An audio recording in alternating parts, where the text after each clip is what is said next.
Hello, I'm Teresa McKee, your host for A Mindful Moment. Thank you for joining me as we explore ways to increase mindfulness in our day-to-day experiences through weekly topics, expert interviews, and guided mindfulness meditations. Mindfulness is presence, awareness. It's paying attention to what's happening within us and around us. Mindfulness increases our emotional, physical, and mental well-being. It can also enhance our focus and productivity. Perhaps most importantly, in today's uncertain world, mindfulness strengthens our ability to be more compassionate toward ourselves as well as others.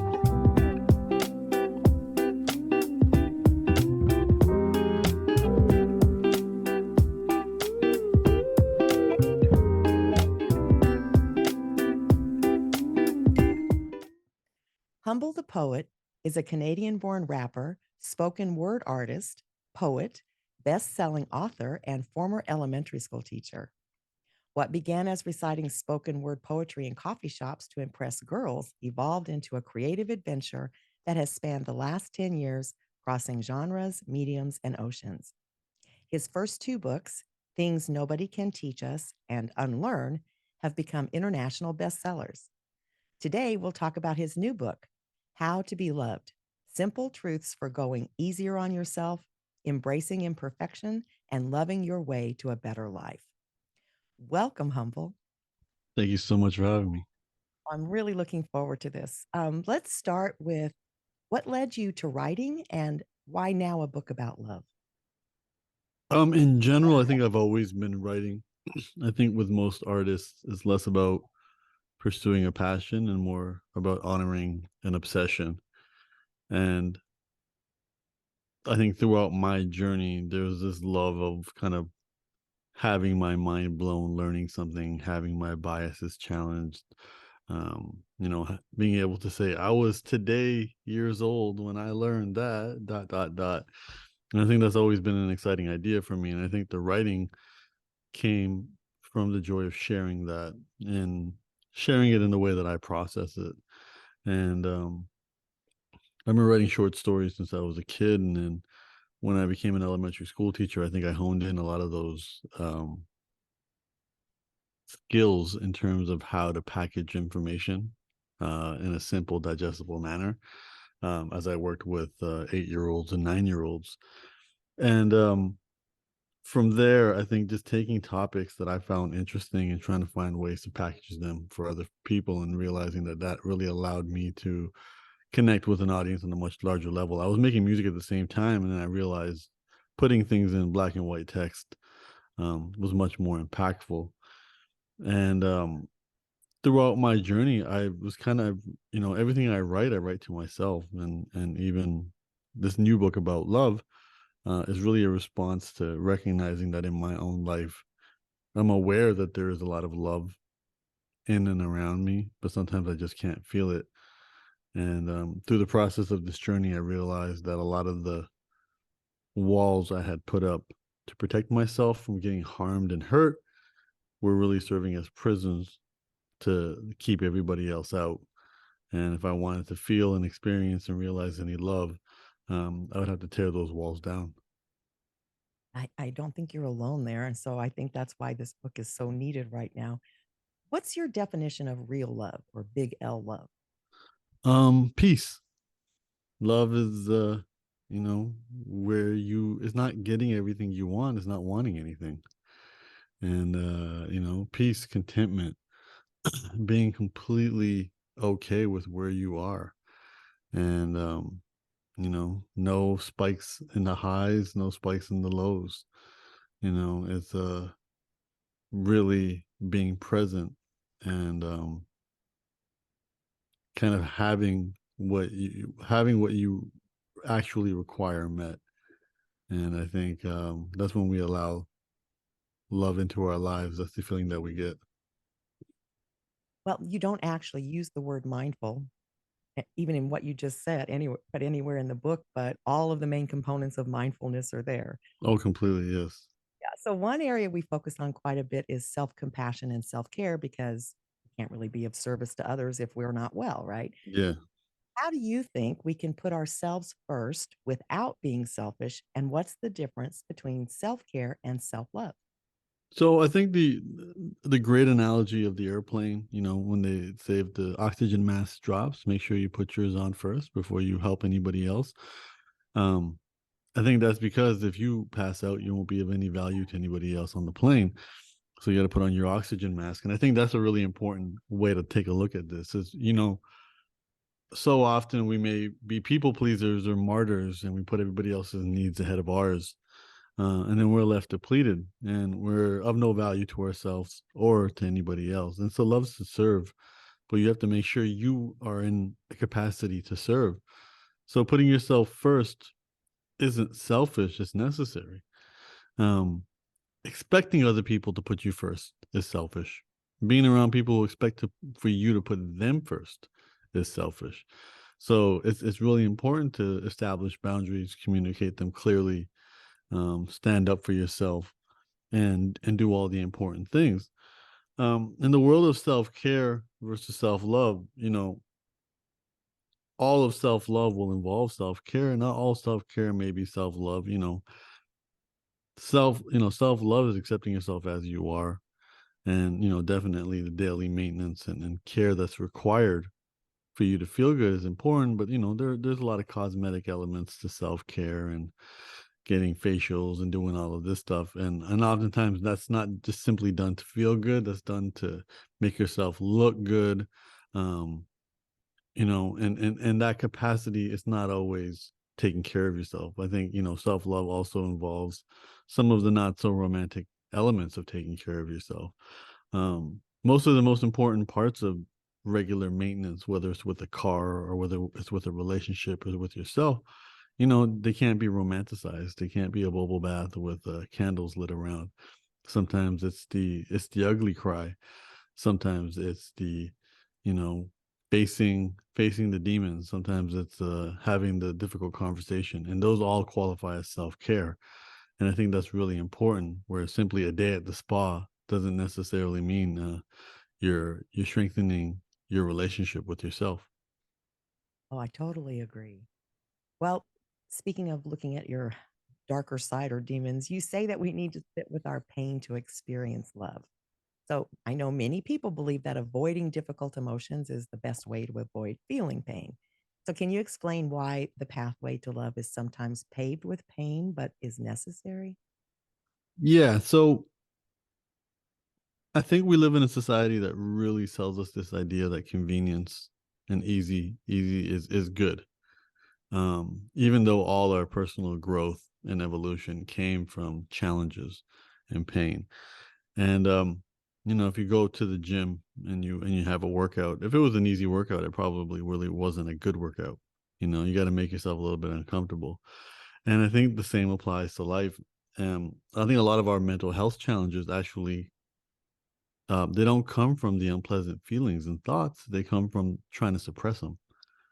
Trying to suppress the anxiety, trying to suppress the darkness, trying to suppress the unpleasant feelings, when really we should feel them. A beautiful analogy I heard is your emotions are all guests in your hotel room. Welcome them all in. Some of them are going to trash the room. Some of them are going to leave the room better off than when they came in. But they're all your guests nonetheless, and you have to welcome them all in and clean up after them. And I think it's the same thing with our emotions. They're all important. The species that we are, humans, the vast majority of our emotions, probably 70% of them, would lean towards the negative side because those are the type of emotions that would keep us alive. We don't learn when we're happy. And so it's important to embrace these sides because we have to realize that we are a surviving species. And a lot of this is in our software for us to survive. And trying to suppress this now is kind of denying who we are, but also it's adding up. You can't avoid a negative feeling. You can't avoid uh, an uncomfortable situation. They're going to find you, um, especially in the world of trauma, because we're all dealing with trauma we're not even aware of. So the last thing we should be doing is avoiding the trauma that we are aware of, and processing that as the first step to seeing what else is there. Yeah, absolutely. The thing is that there's I don't know, misunderstanding that somehow if you don't deal with it, it'll go away. And they don't go away on their own, right? They're going No. to somehow either in some way that's inappropriate or that you can't control or in your health, but they don't go away on their own. So absolutely. I think it's Yeah. in the chapter in the book called Perfect is the Enemy of Love. You talk about how hard we are on ourselves. Hmm. How does that trip us up with love? Love is going easy on yourself. Love is embracing imperfection. Love is accepting what's in front of you. And when we think about anybody we genuinely love, um, most often outside the romantic realm, think about a sibling, think about a friend. Um, they don't have to do or be anything to qualify for our love. Love isn't something you have to qualify for. It's not something you have to be worthy of. It's not something you have to be enough of. I think a lot of this messaging has come through marketing, and selling us products. And the only way to sell somebody a product is to let them know that they're not enough without it. If you don't have this product, what are you doing? So, we are constantly chasing this idea of perfection when perfection doesn't exist. And the most important recipe in connecting with others is vulnerability. If someone was perfect, they wouldn't have any vulnerability and you wouldn't be able to connect with them. So I think embracing what makes us imperfect is really important, and recognizing that we're never going to feel like we're enough because these are signals that are sent to us every single day, through social media, through the commercials we watch, through the movies we watch. And all of these are, definitely socializing us to believe a certain thing. And again, that's done not just to make us feel like we're inadequate, but to sell us stuff. There's an engine in this society, which is economic. They need us to buy it more than we need to kind of keep this whole thing afloat. Yeah, yeah, it's amazing, and it's amazing how manipulative it is Hmm. conscious level, right? Which is, I think, Yeah, affecting so many young people right now through social media with the increase in depression and all of that. So, definitely. great point. Um, you described learning about ego at a young age, even if you didn't maybe quite understand it at the time. But I really believe most adults today don't really get how our egos are the source of so much of our suffering. So I'm wondering if you can tell us, your opinion about how ego can affect us related to love. Yeah. So the analogy I like to use is, we're all part of the ocean, but, our egos make us feel like we're individual raindrops. Our egos are that membrane, that surrounds the raindrop. So the most beautiful feelings we've ever had in life are moments when that membrane melts away. It pops away. You fall in love with someone. You don't know where they end and you begin. You know, there's a beauty to that. Certain psychedelic drugs create that impression, and it's just this beautifulness of like, I am part of something greater than myself. You're at a sporting event and you're part of the crowd and you're all chanting together. It's just these moments of feeling like everything and nothing at the same time. And I think it's a really important idea. And our egos really, and it's in different spiritual philosophies, but our egos are kind of the biggest roadblock to any type of liberation and love, because that creates this level of separateness from everyone else, and that creates this level of identity. And I see it. I was thinking, especially with my time here in Los Angeles, versus my time in other cities, there's a lot of people here, especially in entertainment, who are in survival mode. But it's not a survival mode of like, I need to put food on the table. It's more of a survival of identity, a survival of relevance. And, it feels just as urgent to them, as if, they're trying to get their next meal. They're trying to get their next fix of, I need to be seen. I need to be relevant. I need to matter. And, I think a lot of that was developed, during our early days as humans, and when we were operating in small tribes, and recognizing ourselves in relations to other people, taught us the hierarchy. It taught us who to look up to learn how to hunt.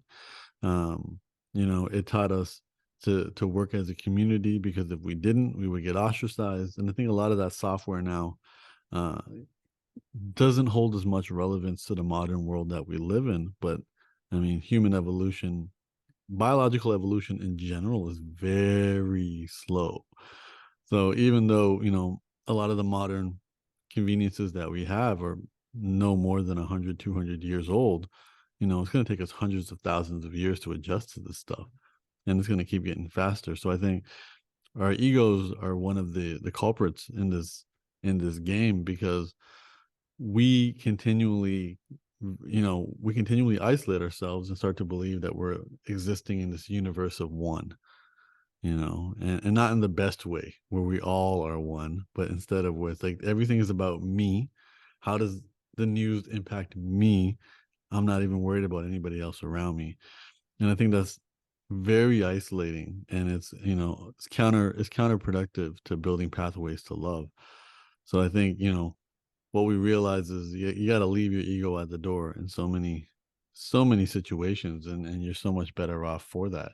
That doesn't mean not having boundaries and standing up for yourself, but it does really make you realize, understanding the differences between being confident in yourself or being cocky. It's really understanding, focusing on service, helping others before, always worrying about yourself. I think it's a really important idea. And I was learning about ego when I was really young, and I was learning about it through Sikh philosophy, which, describe the word they use is home, and because ego was coined by Freud, hundreds of years later. So, really just trying to describe somebody's self identity, and that is what pulls them away from their kind of divine presence, as well as their their their being a part of this larger community of everything else.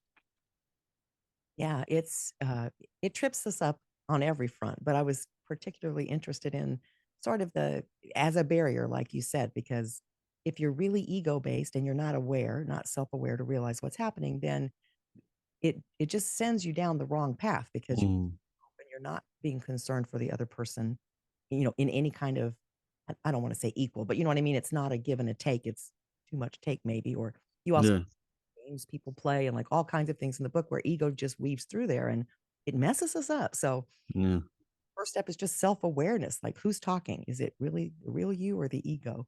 yeah. That kind of leads to my next question, which is, do you think love is complicated?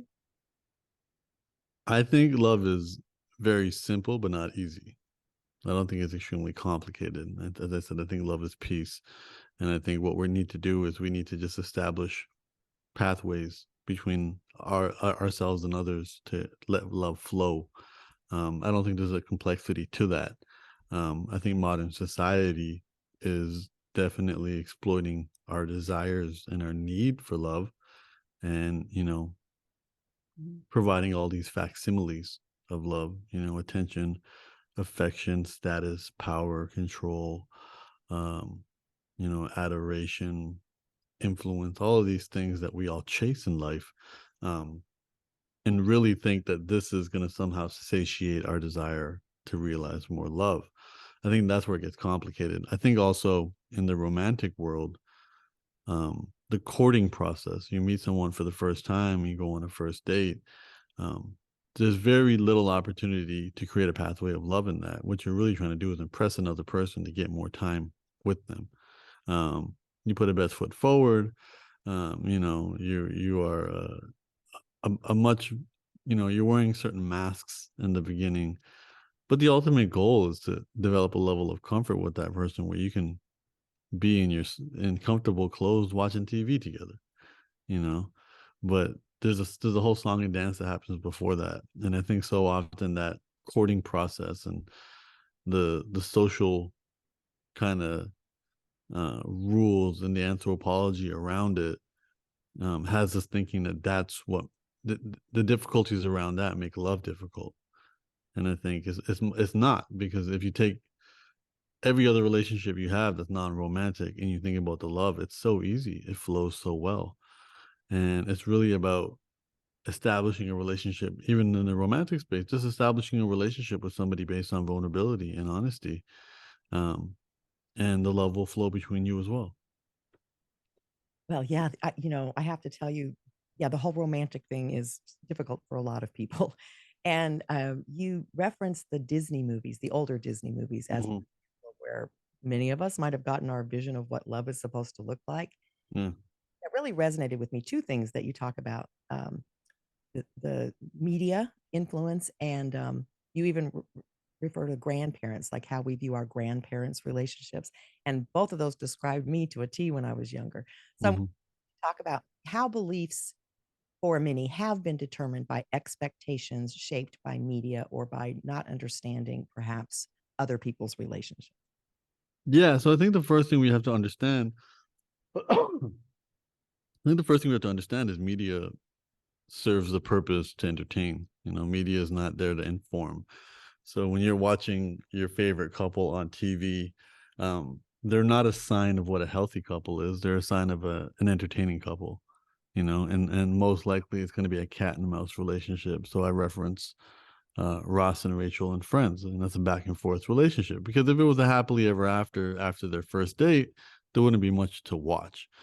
And I think that's a really important thing to understand, that what we see in television is subtly signals to us how things should be, but the intentions behind those creations are not to inform us, but rather to distract and entertain us. And I think also understanding that when we make these comparisons to previous generations, we're not taking into consideration that those previous generations lived in very, very different worlds. And those very different worlds, had very different expectations, were moving at a very different pace and had way less distractions. And it's apples and oranges at this point. And I think it's something really important to pay attention to. And it's also this concept of romanticizing things is also something worth looking at, because um, the divorce rate, I was looking it up yesterday for some other research, but the rough number for divorce rate right now in the United States is around 39%. That's not the highest it's ever been. It's been much higher. And oftentimes, they can associate that to economics, so during the Great Depression, it goes up. During the crash in the 80s, it went up. During the dot-com bubble, it went up. Probably 2008, it went up. And it's really realizing that, look, even then, we can romanticize these simpler times, but it was still the same things, like when resources were at risk and people were stressed out, it took a strain on their relationships. um Even our modern understanding of relationships is prehistoric. These ideas, you know existed when we were in small villages, and you had an entire village to kind of meet your social needs, and now you have one partner, and you're most likely crammed up in an apartment building, shelved in multiple apartment buildings, and it's you and them kind of against the entire world. And that's not kind of the setup that was thought about when it was created. And I think that's the important thing too, is like when a lot of these social ideas were created, it was a completely different world. And we are, the idea of a fundamentalist is somebody who believes that yesterday has more answers than tomorrow. And so this fundamentalism of what it means to be monogamous, what it means to be married, what it means to be in a relationship, these are based off times that would have never predicted the world that we live in today. And I think it's something and I'm not here to suggest alternatives. I'm just here to bring awareness to it and understand something that we should pay attention to. Because the knight in shining armor, the damsel in distress, these were real life scenarios where, we lived in feudal societies, and the only way to gain any level of social um, status was to join the military. And, that would increase your opportunities for a potential partner. But even then, weddings were arranged, and they were transactions and consolidations of land, so the romantic idea of marriage is only a couple of 100 years old as well. And most often you were marrying somebody as a business or a transaction. And I think it's something that's worth noting, um, realizing that culture isn't gospel.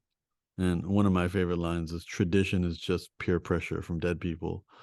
And it's stuff that we can completely liberate ourselves from at any time. And spending more time out here on the West Coast, you see how it's much more normalized to be around people who have dramatically more alternative lifestyles. And it's just a reminder that you get to write your own script. You don't have to stick to the templates that were provided for you. It's so interesting. I did not know about the decrease in the divorce rate, so that's encouraging, I guess. But Well, there's one theory that it just means less people are getting married. oh, okay. Yeah, so it can go either way. It doesn't mean that couples are staying together. It just means that people who want to be married are getting married. Other people just aren't even getting into the game. Yeah. Well, that still may be healthier. Uh, Yeah. I am wondering, and I guess it'll be a while before we know, but as you mentioned, there's trends as to when the rates go up and down. And I've been very curious with the pandemic and the lockdowns. Like, did that help or hurt people being trapped together for a long period of time, sort of against their will? So I guess we'll see maybe Yeah.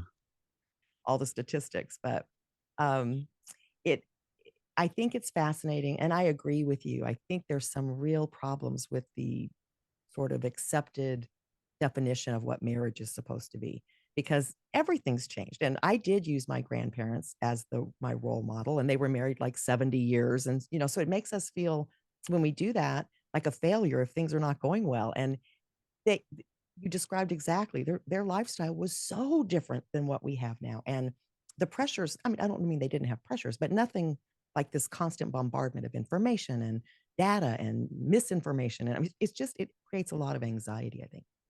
I think completely, and that carries itself into the home, and especially if we're kind of, as many of us are, at various degrees, floating through life, kind of unconscious. We're just kind of, we're sleepwalking through life, so we don't even know when we're anxious. We don't know what the causes of our anxiety are. We're not able to communicate that we're feeling anxious, and then all of a sudden a dirty dish left in the sink turns into World War III. And it's that's something that's because it's the straw that broke the camel's back, and we don't know about all the other 10 million straws that were on our backs. And I think that's the really important part where we say communication is so important, but we're not put in a situation where we're even encouraged to be more effective communicators. Absolutely. And it's very funny because that's my next question for you is I'd love for you to share your take on listening, especially one of your points, which is to listen to learn, not to fix, because I think Yeah. communication. Yeah, I mean, I'm one of those listen to fix individuals, and I think for the longest time I thought there was a level of honor in that, or chivalry in that. And then I think it was brought to my attention that really what I was doing is I was suppressing my own pain. When you share your pain with me, it triggers my pain, and I don't want to feel my pain, so I need to shut you up so I don't have to feel my pain. And I can shut you up by either fixing your problem, um, telling you your problem isn't really a problem, or telling you that there's people in the world who have it way worse, so stop complaining. And I think complaints operate at a frequency that kind of feel like chalk, nails on a chalkboard for me. So I think for that, what I wasn't realizing that these were opportunities of vulnerability to connect with people, and I wasn't, because I was too busy trying to solve or suppress. Um, listening to hear, yeah, you're not listening and just waiting for your turn to talk. You're listening and being present, and really trying to understand what the person is trying to say to you. Um, and again, that requires time and energy and practice. It can't be done in passing. It can't be done while the television's on. It can't be done after a long, hard day of work. We had to pretty much carve out time to do it. Me and the most important people in my life, we carve out time, make sure we're well fed, make sure we're well rested before we even attempt to try to have a heavy conversation. And I think it's really important. you know l- Love is a skill, it's service. You have to practice it, to get to become more effective in that realm. And communication is going to be definitely one of the most important parts of that. um I'm fortunate, I'm a professional writer. I can articulate myself better than the average bear. But at the same time, you know if I choose not, I can still choose not to communicate. I can choose to say never mind. I can choose to say I'm fine when I'm not fine. um and again, that starts to add rubble and debris in the pathways between me and another person, which is going to reduce the flow of love. Yeah, it's really, I think, a misunderstanding. And you talk about it, that there is no happily ever after. We have to work at it. Love is a skill, but so is communication, right? And it can you can learn it if you don't know it. But I'm always surprised because we do workshops, and one of the things we have people do is we put them in groups of 3. One is only allowed to listen, one is only allowed to observe, and one is only allowed to speak. And no Mm. first. But afterwards, Sorry, nobody. I'm sorry, What was the last part? nobody likes it at the beginning when I Oh explain. yeah. But then once they do it, the feedback is very telling to me because one is they talk about how difficult it is not to talk, right? Because we're not in the practice of just listening, we're in the practice of constantly talking. And the other is if the person's able to be quiet and just listen, the speaker talks about how it felt to actually be heard. And so I think it's something that's lacking today. I don't know if it's because of technology or just the chaotic sort of energy in the world today, but if people can just slow down and really listen, it's actually amazing how well you connect quickly. So I appreciate. Do you prompt them to talk, or you just say talk about whatever you want? Oh, I tell them talk about something that they've been struggling with lately that's not major, just some irritant or whatever that Oh, and do you rotate, or does everyone give them one role once? has to rotate. Yeah, exactly. Oh, that's amazing. That's a really good activity. Yeah, so it's and the poor observers just lose their minds. They sit on their hands, like they have such a hard time because we're asking them to observe not just what's being said, but body language, the mood or the energy between the two people.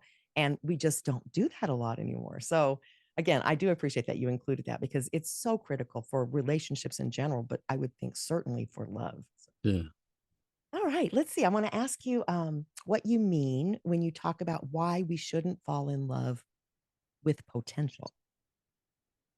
Yes, to fall in love with somebody's potential is to immediately say, I'm not happy with what's in front of me. I'm happy with what can be. And it's also deciding a direction for another individual, and that's not fair. We don't want people telling us our direction and setting parameters for who we need to be for us to receive love from them. Um, and as I said, love is accepting what's in front of you, imperfections and all. So to fall in love with someone's potential is not falling in love with the person there, but rather dictating who they needed to be, which doesn't really sound or feel like love.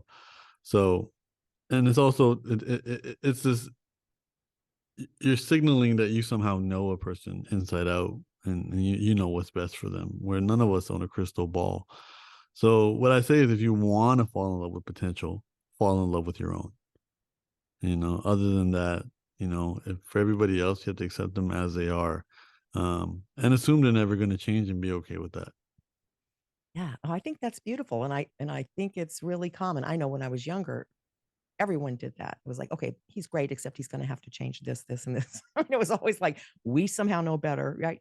So I do Yeah, and I think it's important to look at those flaws. Like, is it something that you can accept? And if not, don't put that person through that torture, right? yeah, completely. Stand with them.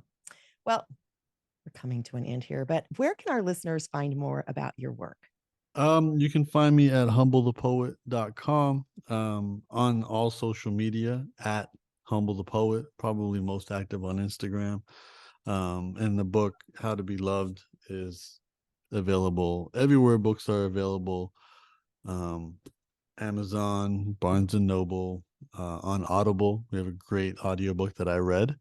And as well, if you can't find it, and you want to find it at your local bookstore, you can go to humblethepoet.com/love. Wonderful. Well, we'll provide a link to the book too on our website so people can find it easily. And I really think the world needs a lot more love. So thank you, Humble, for being here today and sharing your wisdom. Thank you so much. I really appreciate you having me. Until next time, I encourage you to meditate daily and be mindful in all of your everyday activities. Simply bring your full awareness to the present moment to build your mindfulness skills, paying attention to every detail of what you're doing, from washing dishes to work tasks to taking a walk. Your mind will wander, and that's normal. Each time you notice it has wandered, that's mindfulness. Consider how wonderful the world could be if everyone was mindful. You can help make that happen. It all starts with a mindful moment. This podcast is part of the Airwave Media Podcast Network. Visit airwavemedia.com to listen and subscribe to other great shows like the Daily Meditation Podcast, Everything Everywhere, and Movie Therapy. We'd deeply appreciate your support at patreon.com/amindfulmoment. Please be sure to subscribe to A Mindful Moment and follow us on Instagram at A Mindful Moment Podcast. Visit our website, amindfulmoment.com, to access podcasts, scripts, and book recommendations. A Mindful Moment is written and hosted by Teresa McKee and/or Melissa Sims. The Spanish version is translated and hosted by Paola Tile. Intro music, Retreat by Jason Farnham. Outro music, Morning Stroll by Josh Kirsch, Media Right Productions. Thank you for tuning in. This podcast is produced by Work to Live Productions.